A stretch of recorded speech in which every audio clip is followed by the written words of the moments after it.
സൂറത്തു യാസീനാണ് നമ്മൾ പറഞ്ഞുകൊണ്ടിരിക്കുന്നത്. 67 ആയത്ത് വരെ നമ്മൾ വിശദീകരിച്ചു. 68-ാമത്തെ ആയത്ത് മുതൽ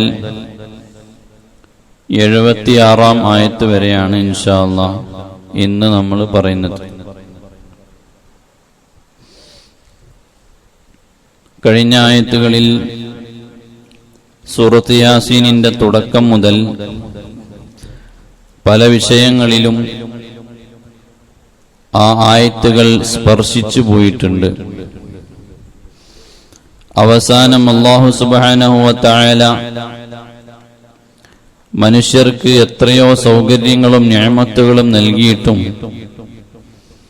അവർ ഇബ്ലീസിന്റെ കെണിവലയിൽ പെട്ടുപോവുകയും അല്ലാഹുവിനോട് പരിപൂർണമായി നന്ദി ചെയ്യാത്തവരുമാണ് എന്ന് ഖുർആനിൽ സൂചിപ്പിച്ചു.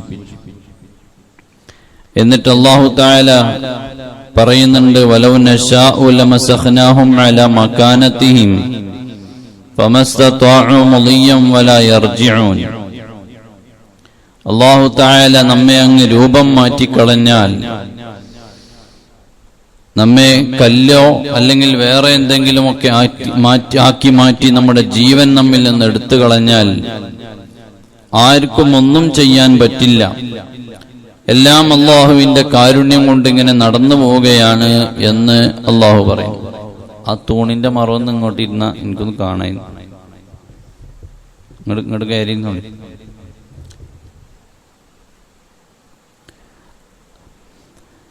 എന്നിട്ട് അല്ലാഹു തആല അടുത്ത ആയത്തിൽ പറയുന്നു, വമൻ നുഅമ്മിരുഹു നുനക്കിസുഹു ഫിൽ ഖൽഖി അഫലാ യഅഖിലൂൻ. ഈ വിഷയങ്ങളൊക്കെ പറഞ്ഞ് അല്ലാഹു തആല ഇനി പറയുകയാണ്, വമൻ നുഅമ്മിരുഹു, അല്ലാഹു തആല നിങ്ങളിൽ നിന്ന് ആർക്കെങ്കിലും ദീർഘ ആയുസ് നൽകിയാൽ, ദീർഘ ആയുസ്, ചില ആളുകൾക്ക് കുറെ ആയുസ് കിട്ടും, ചില ആളുകൾക്ക് തീരെ ആയുസ് കിട്ടൂല, പല രീതിയിലാണ് ഉണ്ടാകുക. അപ്പൊ അള്ളാഹു പറയാണ്, വമൻ നുഅമ്മിരുഹു, നിങ്ങളിൽ നിന്ന് ആർക്കെങ്കിലും അല്ലാഹു തആല ആയുസ്സിനെ നീട്ടിക്കൊടുത്താൽ, ആയുസ് നീണ്ടാൽ അല്ലാഹു തആല ചില ആളുകള് ചെറിയ പ്രായത്തിൽ തന്നെ അങ്ങ് മരണപ്പെട്ടു പോകും.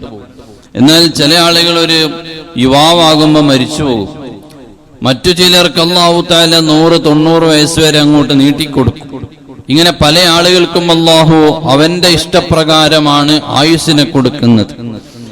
വമൻ നുഅമ്മിരുഹു, ഇനി ഇങ്ങനെയൊക്കെ ആണെങ്കിലും അല്ലാഹു നിങ്ങളിൽ നിന്ന് ഒരാൾക്ക് ആയുസ്സിനെ നീട്ടിത്തന്നാൽ, നുനക്കിസുഹു ഫിൽ ഖൽഖി, അല്ലാഹു തആല ചെയ്യുന്നത് എന്താണ്? നിങ്ങളുടെ രൂപം തന്നെ മാറ്റിക്കളയും. നുനക്കിസുഹു, നിങ്ങളുടെ സൃഷ്ടിപ്പിന്റെ രൂപത്തിലേക്ക് നിങ്ങളെ ഓപ്പോസിറ്റാക്കി കൊണ്ടുവരും എന്ന് പറഞ്ഞാൽ, ചെറിയ പ്രായത്തിൽ നിങ്ങൾ കുട്ടികളായ സമയം അതേ ഒരു ലെവലിലേക്ക് പ്രായം കൂടിക്കൂടി വരുമ്പോ അയാളുടെ സ്വഭാവം മാറുന്നുണ്ട്. വമൻ നുഅമ്മിരുഹു നുനക്കിസുഹു, ചെറിയ മക്കൾ അവർക്ക് വിവേകമുണ്ടാകില്ല, എന്നാൽ പ്രായം കൂടിപ്പോയാലും അവർക്കും വിവേകമുണ്ടാവില്ല എന്ന് ഖുർആൻ പറയുന്നു. ഒരാള് പ്രായമെത്തിയ ബാപ്പാക്ക് ചിലപ്പോ ചെറിയ മക്കളെ പോലെ ആയിരിക്കും, മൂത്രയിക്കുന്നതും കാഷ്ടിക്കുന്നതൊന്നും അറിയില്ല. പ്രായം കൂടിക്കഴിഞ്ഞാൽ എങ്ങനെയാണ്, എന്താണ് പറയുന്നതെന്ന് അറിയില്ല. ചോറ് ചിലപ്പോ ചെറിയ കുഞ്ഞുങ്ങൾക്ക് നമ്മൾ മിക്സിയിലൊക്കെ ഇട്ട് അടിച്ചു കൊടുക്കുന്നത് പോലെ, അരച്ചു കൊടുക്കുന്നത് പോലെ, പ്രായമായി കഴിഞ്ഞ ആൾക്ക് നമ്മൾ ചോറ് അരച്ചു കൊടുക്കുന്നു, കോരിക്കൊടുക്കുന്നു, അല്ലെങ്കിൽ വാരിക്കൊടുക്കുന്നു, ഇങ്ങനെയൊക്കെ ചെയ്യേണ്ടി വരും.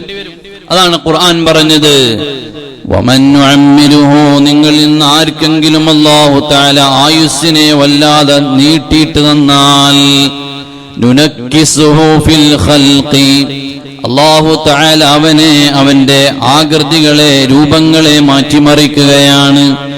രൂപങ്ങളെ മാറ്റിമറിക്കുമെന്ന് പറഞ്ഞാൽ, അവൻ യുവാവായതിന് ശേഷം അവന്റെ ശക്തിയെ അല്ലാഹ് കുറച്ചുകൊണ്ടുവരികയാണ്. അവൻ ദഈഫായി വരികയാണ്, ആരോഗ്യം കുറഞ്ഞുകൊണ്ടിരിക്കുകയാണ്, ഓർമ്മശക്തി കുറഞ്ഞുകൊണ്ടിരിക്കുകയാണ്. ഇതേ ആശയം തന്നെ സൂറത്തുൽ ഹജ്ജിന്റെ 5-ാമത്തെ ആയത്തിൽ അല്ലാഹു പറയുന്നു, വമിൻകും മൻ യുതവഫാ വമിൻകും മൻ യുറദ്ദു ഇലാ അർദലിൽ ഉമൂരി ലകൈ ലാ യഅലമ മിൻ ബഅദി ഇൽമിൻ ശൈആ. സൂറത്തുൽ ഹജ്ജിന്റെ 5-ാമത്തെ ആയത്തിൽ അല്ലാഹു പറയാണ്, ആയുസ്സിനെ നീട്ടി തന്നാൽ വമിൻകും മൻ യുതവഫ, ചില ആളുകൾ പെട്ടെന്ന് മരിച്ചു. കൂടുതൽ ആയുസ് ചിലപ്പോൾ ചെറുപ്പക്കാരനായിരിക്കും, 18കാരനായിരിക്കും, 25കാരനായിരിക്കും, 40കാരനായിരിക്കും, എങ്ങനെയെങ്കിലൊക്കെ ചിലപ്പോൾ മരിച്ചു പോകും.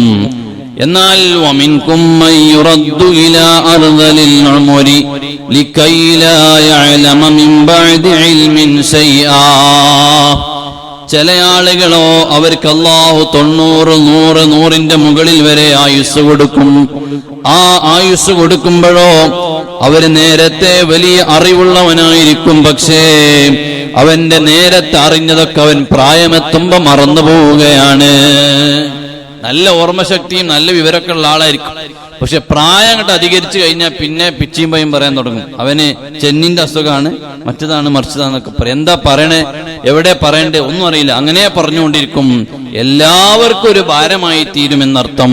അതാണ് അല്ലാഹു പറഞ്ഞത്, വമൻ നുഅമ്മിറുഹു, നിങ്ങളിൽ നിന്ന് ആർക്കെങ്കിലും അല്ലാഹു ആയുസ്സിനങ്ങ് നീട്ടിയിട്ട് തന്നാൽ നുനക്കിസുഹു ഫിൽ ഖൽഖി, നിങ്ങൾക്ക് അല്ലാഹു നൽകിയ ആ സൃഷ്ടിപ്പിൽ തന്നെ അല്ലാഹു മാറ്റങ്ങൾ വരുത്തിയിട്ടുണ്ട്. ആരോഗ്യത്തിൽ മാറ്റമുണ്ട്, ആകൃതിയിൽ മാറ്റമുണ്ട്, സംസാരത്തിൽ, ഓർമ്മശക്തിയിൽ, ഭക്ഷണശൈലികളിൽ വരെ നിങ്ങൾക്ക് മാറ്റങ്ങൾ വരുത്തിയിട്ടുണ്ട്. വമൻ നുഅമ്മിറുഹു നുനക്കിസുഹു ഫിൽ ഖൽഖ്. എന്നിട്ട് അവസാന ആയത്തിന്റെ അവസാനം അല്ലാഹു ചോദിക്കുകയാണ്, ഇങ്ങനെയൊക്കെ ആയിട്ടും അഫലാ യഅഖിലൂൻ, നിങ്ങൾ ചിന്തിക്കുന്നില്ലല്ലോ. അവർ ചിന്തിക്കുന്ന ആളുകളല്ലല്ലോ. ചില ആളുകൾ പെട്ടെന്ന് മരണപ്പെട്ടു പോകുന്ന ജനങ്ങൾ കാണുന്നുണ്ട്. എന്നാൽ പ്രായമുള്ള വല്യപ്പമാരെ വല്യമ്മമാരെയും അവർ ഓർമ്മയില്ലാതെ വീട്ടിൽ പലതും ചെയ്തു കൂട്ടുന്നത് കാണുന്നുണ്ട്. എന്നിട്ടും നിങ്ങൾ ചിന്തിക്കുന്നില്ലല്ലോ. അഫലാ യഅഖിലൂൻ, ചിന്തിക്കേണ്ടതുപോലെ ചിന്തിക്കുന്നില്ലല്ലോ. പ്രായം കൂടേണ്ട പോലെ കൂടിയുണ്ടല്ലോ. മക്കളാണെങ്കിൽ നോക്കിയിട്ടും കൊണ്ട് മടുക്കും. ചില ആളുകൾ വന്നിട്ട് ദ്വയറക്കാൻ പറയും, വാപ്പ സുഖമില്ലാതെ ഒരേ കിടപ്പാണ് റൂമില്, കാഷ്ടവും മൂത്രമൊക്കെ ഞാനും എന്റെ ഭാര്യയും നോക്കിക്കൊണ്ടിരിക്കുകയാണ്. 10 കൊല്ലം ഉസ്താദ് ദുആ ചെയ്യണം, അതേ കിടപ്പാണ്. എന്താ ദുആന്റെ അർത്ഥം? ഇൻഷാ അല്ലാഹ് അല്ലാഹു പാക്ക് ആഫിയത്തുള്ള ആരോഗ്യമുള്ള ദീർഘായുസ് കൊടുക്കട്ടെ എന്ന് വരുന്ന ആൾ ഒന്നും കൂടിയും പറയും, ഖൈറായ ഒരു തീരുമാനത്തിന് ദുആ ചെയ്യണം. അതിന്റെ അർത്ഥം എന്താ? വാപ്പാനൊന്ന് മരിപ്പിച്ച് കിട്ടാൻ ദുആ ചെയ്യണം എന്ന് അതിന്റെ ഒരു മഅന അല്ലേ?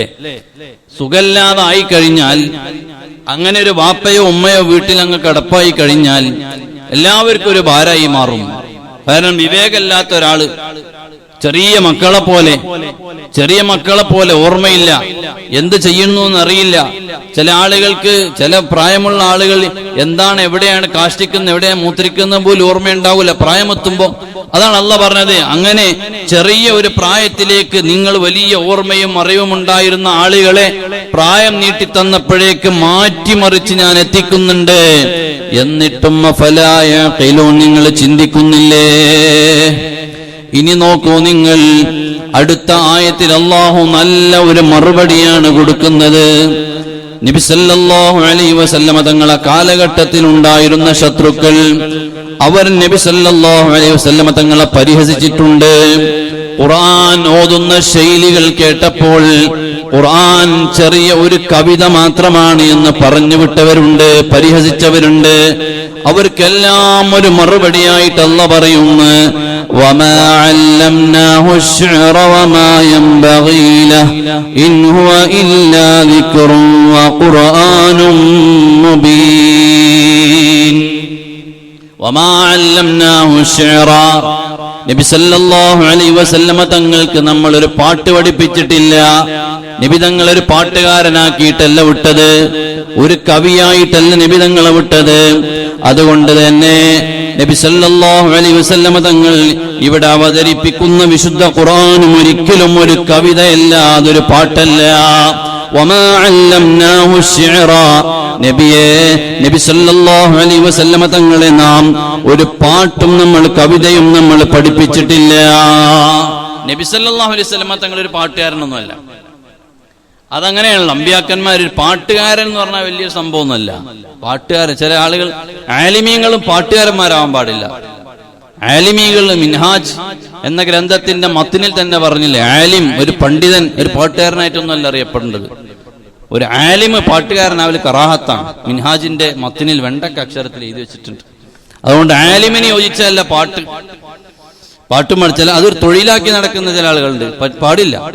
ഒരു ആലിം പണ്ഡിതൻ ഒരിക്കലും പാട്ടുകാരനായി നടക്കാൻ പാടില്ല. ആലിമിന്റെ ദൗത്യം എന്താ? ഇൽമ് പഠിക്കുക, നശീദകളൊക്കെ ചെല്ലാം. നശീദകൾ ഉണ്ടാവും, ബൈത്തുകൾ ഉണ്ടാവും. അതൊക്കെ വെറുതെ ഇങ്ങനെ കുട്ടും മുട്ടന്റെ മലയാളത്തിലെ പാട്ടും താളം പിടിച്ചു എനിക്ക് വേറെ ആൾക്കാരുണ്ട്. അതിന് മൂല്യരെ പണിയല്ല. മൂല്യര് മര്യാദക്ക് കിതാബ് ഓതി പഠിച്ച് നല്ല രീതിയിലുള്ള ആളാണെങ്കിൽ ഏറ്റവും വലിയ സംഗീതമാണ് വിശുദ്ധമായ ഖുർആൻ. ആ ഖുർആൻ അതിന്റെ ഒരു ശൈലിയുള്ള ആളാണെങ്കിൽ അയാൾ ചെയ്യേണ്ടത് എന്താ അറിയോ? ഖുർആനിന്റെ തജ്വീദും നിയമങ്ങളും കറക്റ്റ് പഠിച്ചിട്ട് ആ ഖുർആനിന് അതിൻ്റെതായ തനതായ ശൈലിയിൽ ഇങ്ങനെ ഓതിയാൽ എല്ലാ പാട്ടുകാരും മാറിക്കും. ഖുർആനിന്റെ ഓത്ത് ഇങ്ങനെ മട്ടം പോലെ ഓതിയാൽ എല്ലാ പാട്ടുകാരും അങ്ങ് മാറിക്കും. മൂല്യരെ പണിയതാണ്. അല്ലാതെ മൂല്യര് മുട്ടിയിട്ട് ഇങ്ങനെ പാട്ടുപാടെല്ലാം ബുർദ എല്ലാം മൗലിദ് ഓതാം, ബൈത്ത് എല്ലാം, നശീദകൾ എല്ലാം. പക്ഷെ ഈ മലയാളം പാട്ടും പാടിയിട്ട് അതിന്റെ പിന്നാലെ പോകാൻ പാടില്ല. ആലിമ് ഇൽമ പഠിച്ച് ജനങ്ങൾക്ക് അറിവ് പകർന്നു കൊടുക്കാൻ അതിന് ഇതൊക്കെ ഒരു ചേരുവകളാക്കി കൂട്ടണമെങ്കിൽ കൂട്ടാമെന്നല്ലാതെ പാട്ടൊരു ഏർപ്പാടാക്കിയിട്ട് ഒരു ആലിമിന്റെ ഒരു ഏർപ്പാടാക്കി മാറ്റാൻ പാടില്ല. അല്ലാഹു പറയുന്നു, വമാ അല്ലംനാഹു ശഅറ, നബിയെ അങ്ങേ നബി സല്ലല്ലാഹു അലൈഹി വസല്ലം തങ്ങൾ നമ്മളൊരു പാട്ടുകാരനൊന്നല്ല, തങ്ങളൊരു പാട്ട് പഠിപ്പിച്ചിട്ടൊന്നുമില്ല. അതുകൊണ്ട് തങ്ങളൊരു കവിയൊന്നല്ല, കവിത പാടിയതല്ല. ഖുർആൻ അങ്ങനെ ഒരു കവിതയുമല്ല.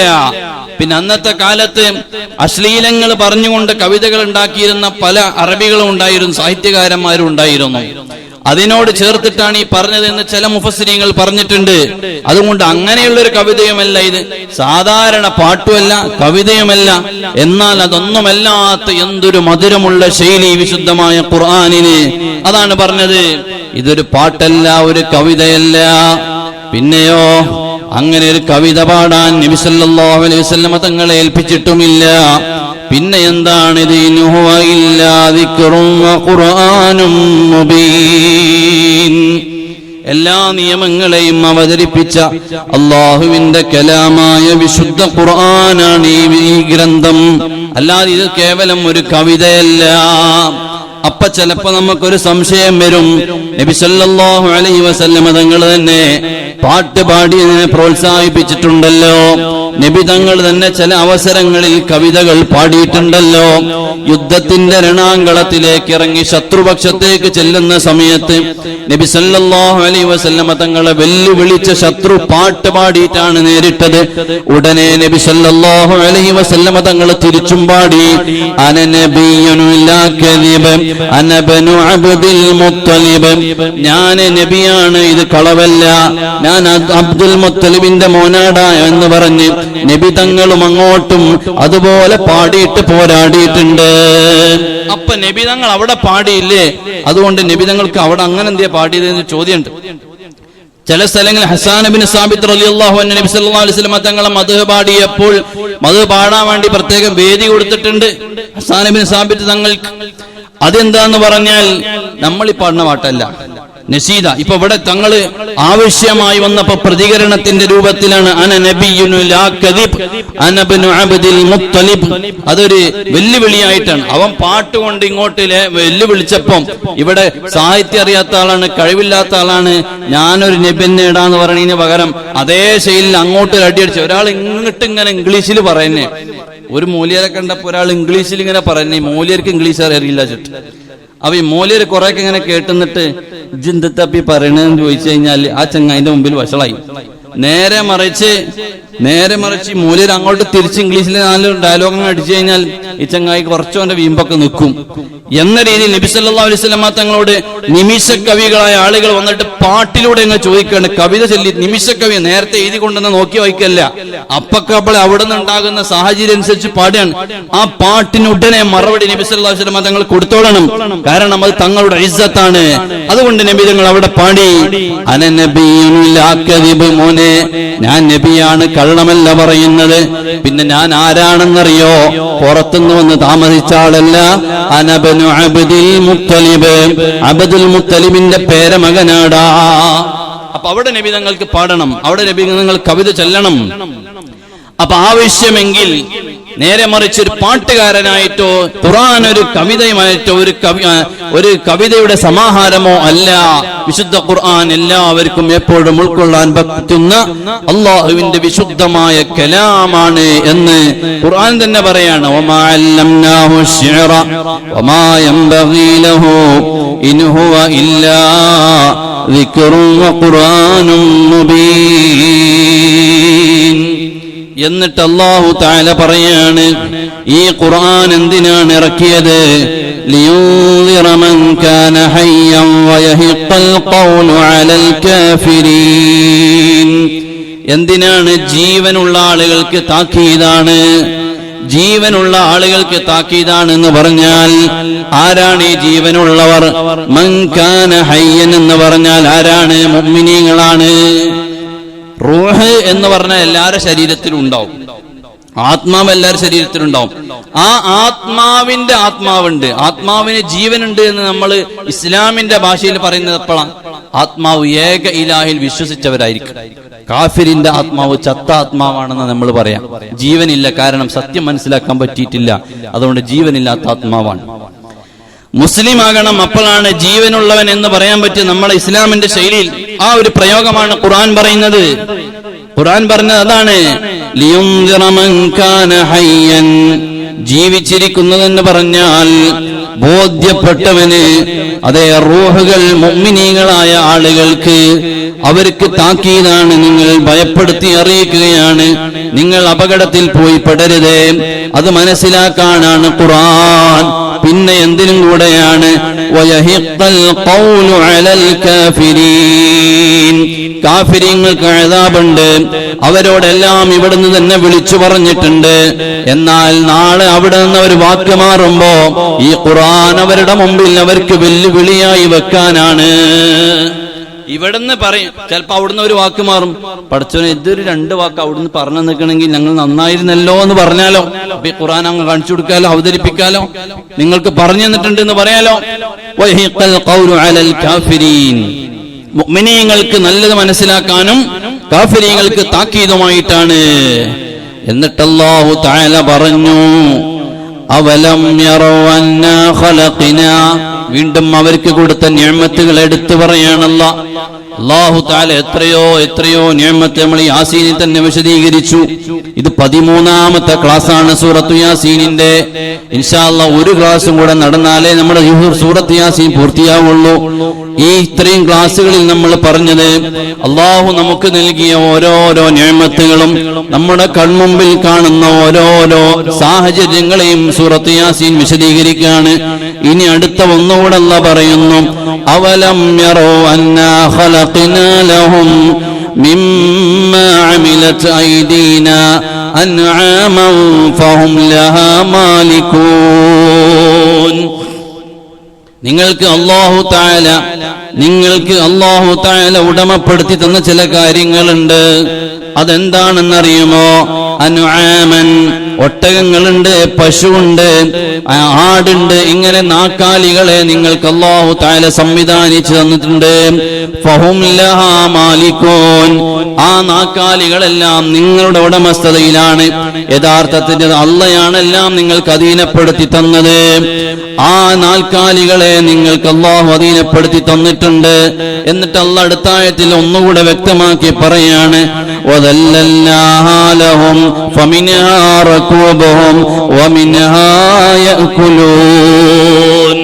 വദല്ലൽനാഹാ, ആ മൃഗങ്ങളെ നിങ്ങൾക്ക് അല്ലാഹു തആല കീഴ്പ്പെടുത്തി തന്നിരിക്കുകയാണ്. മനുഷ്യനേക്കാൾ ഉയരത്തിൽ നീണ്ടു നിൽക്കുന്ന ഒട്ടകം, ആ ഒട്ടകം ഒരു തട്ട് തട്ടിയാൽ തെറിക്കാനേ മനുഷ്യനുള്ളൂ.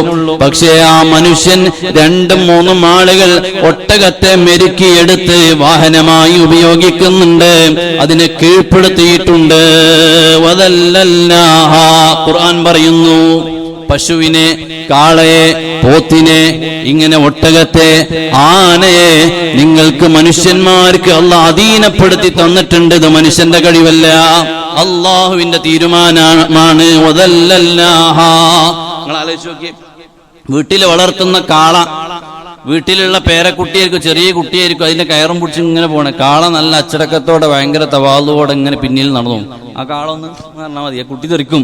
പക്ഷെ കാള അനുസരണം, നന്ദിയാണ്, അനുസരണം ഉണ്ടാ ജീവിക്കും. ആനയോ, ഇത്ര വലിയ ആനനെ മനുഷ്യൻ ഇത്ര അല്പമുള്ളൊരു വടിമേണ് മെരുക്കി കൊണ്ടുനടക്കുന്നത്. ആനന്റെ ആ കയ്യിന്റെ ഭാഗത്ത് ആ വടി ഇങ്ങനെ ചാരി വെച്ച് ആന പിന്നെ അനങ്ങൂല. ഈ വടി വീഴാതെ ആന സൂക്ഷിച്ചോളണം, അല്ലെങ്കിൽ കിട്ടും പാപ്പാന്റെ അടുത്ത്. നേരെ തിരിച്ചാലോചിച്ചാലോ, ആന ഒന്നിങ്ങനെ കുലുക്കിയാൽ മതി പാപ്പാനോടാൻ.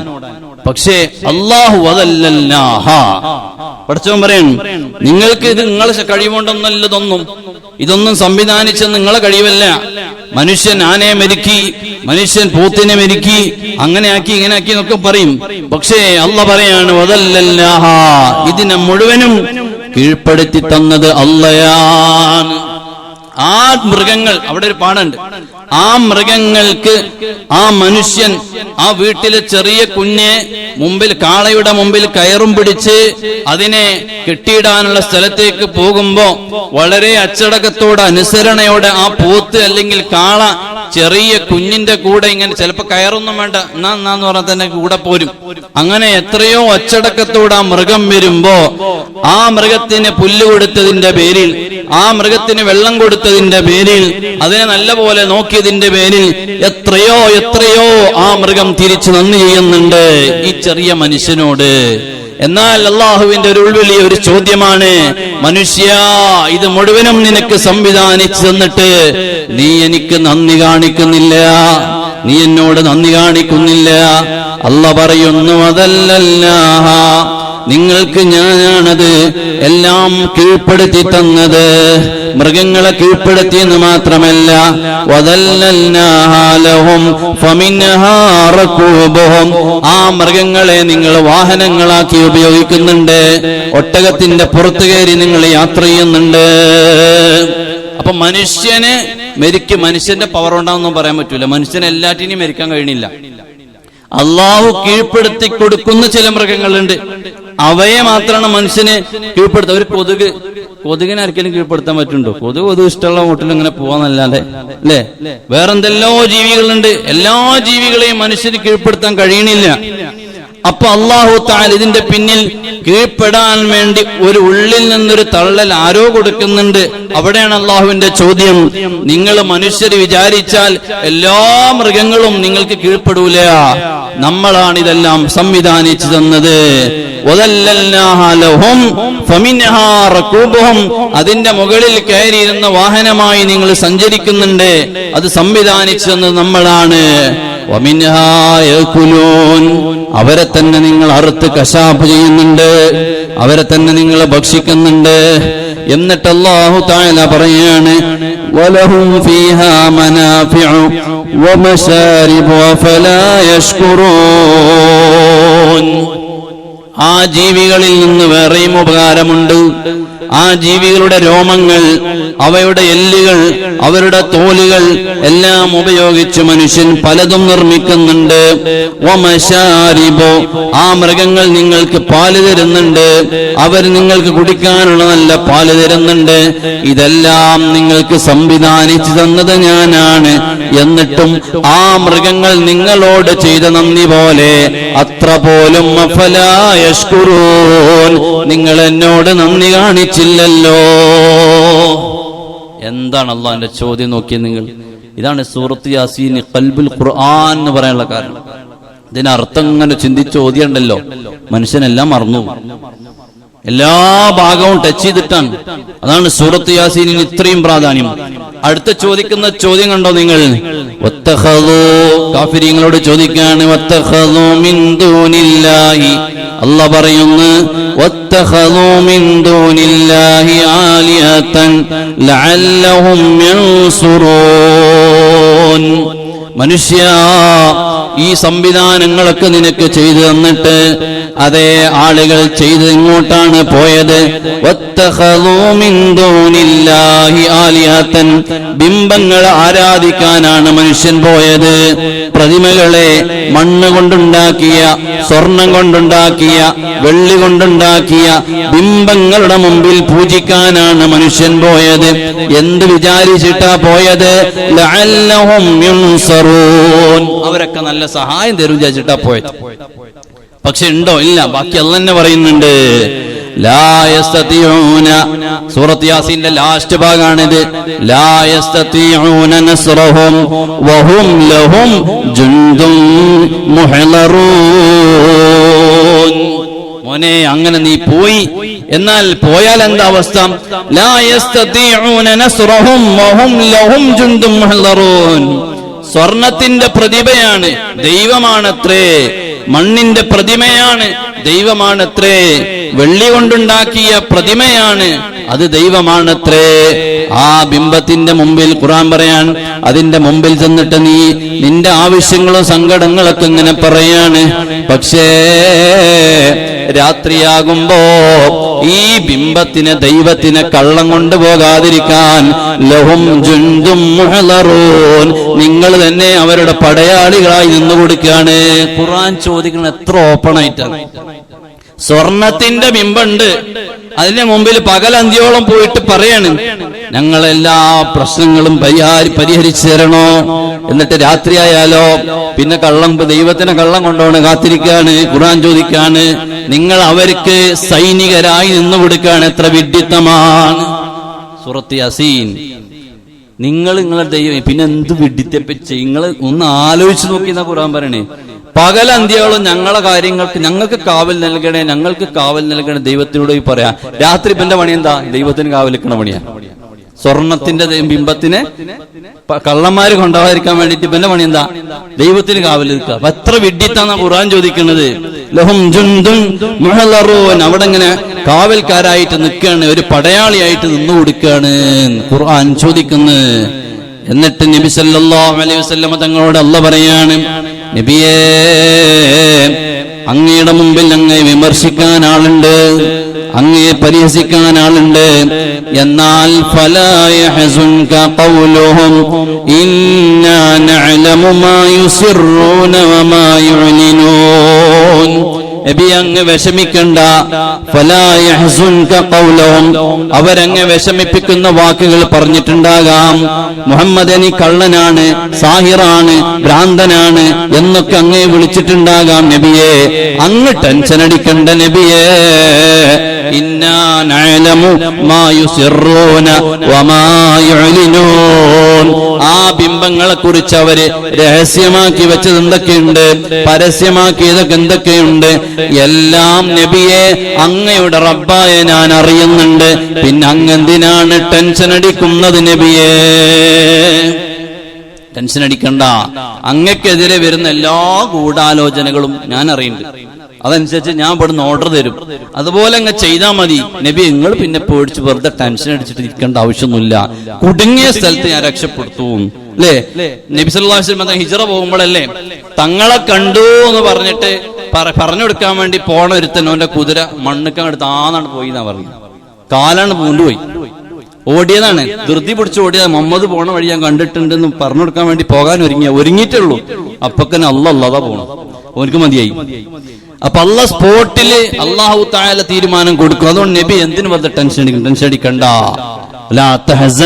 അതുകൊണ്ടാണ് അള്ളാഹുവിന്റെ ഹബീബായ തങ്ങൾ സിദ്ദീഖ് റളിയല്ലാഹു അൻഹുവിനോട് ഹിജ്റ പോകുമ്പോൾ ആ ഗുഹാന്തരത്തിൽ ഇരുന്നിട്ട് പറഞ്ഞത്, സിദ്ദീഖേ ലാ തഹസൻ ഇന്നല്ലാഹ മഅനാ. ഖുർആൻ അത് എടുത്ത് ഉദ്ധരിച്ചിട്ടുണ്ട്. ലാ തഹസൻ ഇന്നല്ലാഹ മഅനാ. പേടിക്കണ്ട, ഭയപ്പെടണ്ട. നമ്മൾ രണ്ടുപേരും മാത്രമല്ല, മൂന്നാമതായി ഇന്നല്ലാഹ മഅനാ, മൂന്നാമതായി ഒരാൾ അല്ലാഹു നമ്മുടെ കൂടെ ഉണ്ട്. അതുകൊണ്ട് പേടിക്കണ്ട. അത് കാരണം എന്താ? നേരത്തെ അല്ലാഹു പറഞ്ഞു, നബിയെ, ആരൊക്കെ എന്തൊക്കെ അങ്ങക്ക് പണി തരാൻ വേണ്ടി ഗൂഢാലോചന നടത്തുന്നുണ്ടോ അത് രഹസ്യമായതും പരസ്യമായതൊക്കെ ഇവിടെ വിവരം കിട്ടുന്നുണ്ട്. പിന്നെ നിങ്ങൾ ബേജാറാകണ്ട എന്ന് പറഞ്ഞതിന്റെ അർത്ഥതാണ്. അല്ലാഹു തആല ഇനി അടുത്ത ഭാഗങ്ങളിൽ ഇത്രയൊക്കെ പറഞ്ഞിട്ടും മനുഷ്യന് ബോധ്യപ്പെട്ടിട്ടില്ലെങ്കിൽ ആ യാസീന്റെ അവസാനത്തിൽ കുറച്ചുകൂടെ പറയേണ്ടി. ഇൻഷാ അല്ലാഹ് നമുക്ക് ലാസ്റ്റ് ഭാഗം അടുത്ത ക്ലാസ്സോടെ യാസീൻ പൂർത്തിയാക്കണമെന്ന് ഉദ്ദേശിക്കുന്നു. അല്ലാഹു തൗഫീഖ് നൽകട്ടെ. പഠിച്ചവനെ, ഞങ്ങൾ ഇത്രയും പറഞ്ഞതും കേട്ടതും എല്ലാം നീ ഖബൂലാക്കണേ.